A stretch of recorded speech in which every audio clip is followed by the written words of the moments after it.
अमेरिकी राष्ट्रपति Donald Trump ने स्ट्रेट ऑफ हॉर्मुज को खुलवाने के लिए चीन, जापान और दक्षिण कोरिया से अपने युद्धपोत भेजने की अपील की। ट्रंप ने कहा कि ईरान स्ट्रेट ऑफ हॉर्मुज का इस्तेमाल हथियार की तरह कर रहा है। अमेरिका यहां से सिर्फ 1% तेल ले जाता है, जबकि जो देश ज्यादा तेल ले जाते हैं वो आगे आए। राष्ट्रपति ट्रंप ने ईरान को कागजी शेर बताते हुए कहा कि सहयोगी देशों को उससे डरने की जरूरत नहीं है। Their capacity to threaten commercial shipping in the Strait of Hormuz with more than 30 mine-laying ships destroyed. We hit, to the best of our knowledge, all of their mine-laying ships. Now they can put them on other types of ships, I guess, and drop them in. But we don't know that any have even been dropped in. We're not sure that any have been. That's a big negative for them if they do it. It's a form of suicide. But we don't know that they have dropped any in. But we've hit all 30 of their ships and destroyed them. They're all at the bottom of the sea. We strongly encourage other nations whose economies depend on the Strait far more than ours. You know, we get less than 1% of our oil from the Strait, and some countries get much more. Japan gets 95%. China gets 90%. Many of the Europeans get quite a bit. South Korea gets 35%. So we want them to come and help us with the Strait. We have it in very good shape.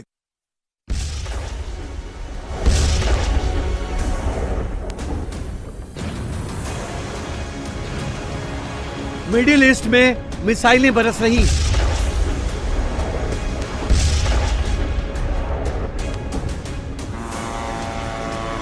हमलावर drones मंडरा रहे हैं।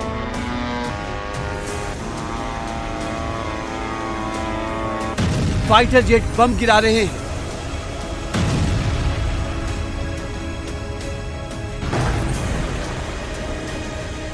Tehran जल रहा है।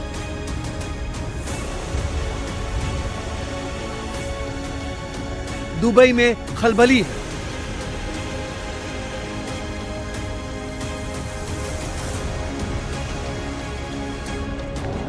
तेल अवीव में siren बज रहे हैं।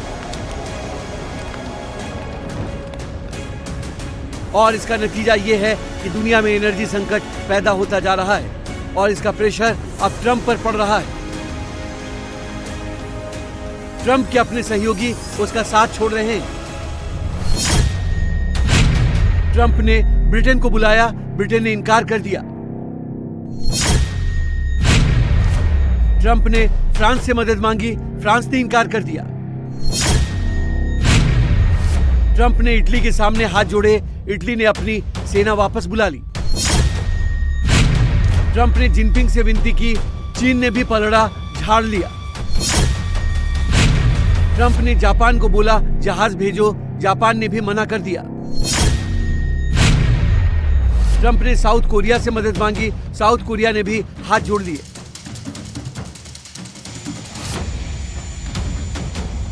ट्रंप को इस नाफरमानी की उम्मीद नहीं थी, इसलिए उन पर दबाव बढ़ गया है।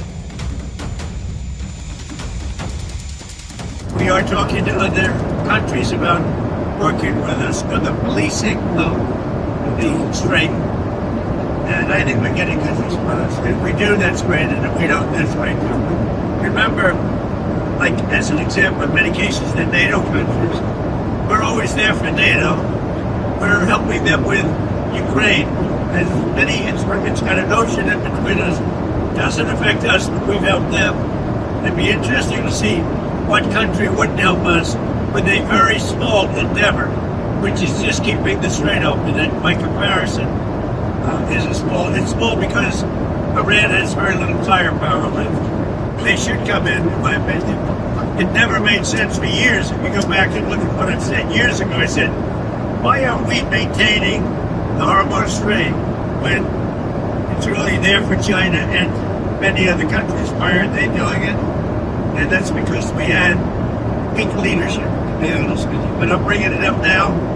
So I think even long term, I think it's something that other countries should help us with. Trump पर प्रेशर पड़ा तो उनका गुस्सा भी झलका है। ब्रिटेन समेत यूरोपीय देशों में उनको असहयोग की उम्मीद बिल्कुल नहीं थी। We strongly encourage the other nations to get involved with us and get involved quickly and with great enthusiasm. I have that from a number of them, and I'd like to say their names, but frankly, I don't know if they would want me to or not, because maybe they don't want to be targeted.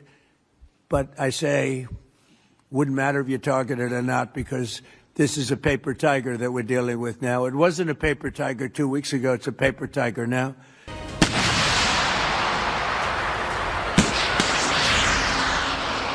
इस बीच petrol, diesel और gas की किल्लत पूरी दुनिया में है। Straight of Hormuz बंद होने से दुनिया भर में 20% क्रूड ऑयल की सप्लाई कम हो गई है। इसलिए कच्चे तेल के दाम बढ़ रहे हैं।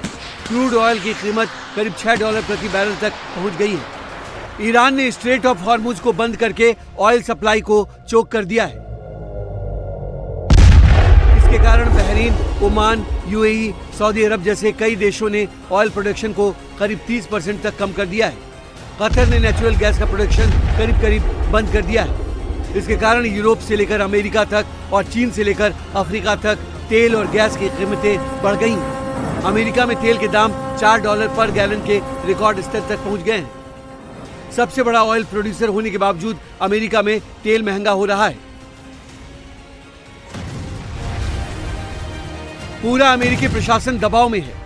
ट्रंप को उम्मीद नहीं थी कि ईरान के साथ उनकी जंग इस मोड़ पर आकर फंसेगी। वहीं ईरान ने साफ चैलेंज कर दिया है कि हिम्मत है तो हॉर्मुज से अपने जहाज निकाल कर दिखाओ।